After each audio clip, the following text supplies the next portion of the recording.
I started with, dati kasi, di ba sa TikTok, lalo na sa Pilipinas, you earn from affiliates, commissions. So, I did a few products before, and then I realized magaling pala ako magbenta.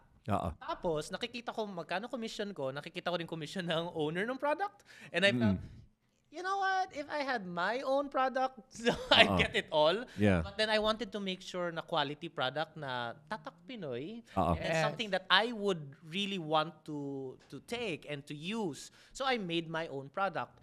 And then, and not only that, I also have had this, yung parang a very sober understanding of fame. Kasi maraming artista, and kahit hindi artista, sikat na influencer na sikat ngayon, dati, tapos hindi na ngayon. So, nung dumami followers namin, sabi ko, you know what, ngayon lang yan.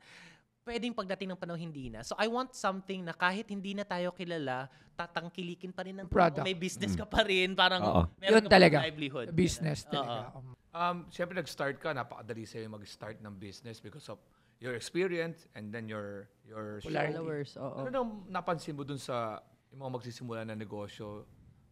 Ikaw, mayroon ka bang mabibigay na parang yung kahit paano naman nag-start kayo ng business? Ano yung mga challenges mo nung ikaw yung nag-i-start? O nga pala, wait. Ano pala yung binibenta mo pala before kay Alex? The first product I have is it's a collagen mix. So it has collagen, apple stem cells, and glutathione and chia seeds. Alright. Okay. All that.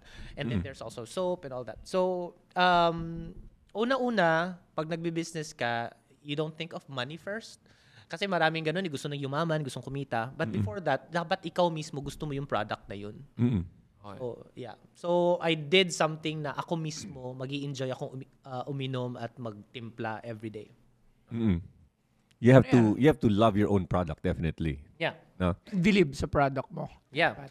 And in line with that, kaya din para mas tangkilikin natin ang sariling atin, Philippines, we first have to believe in our own.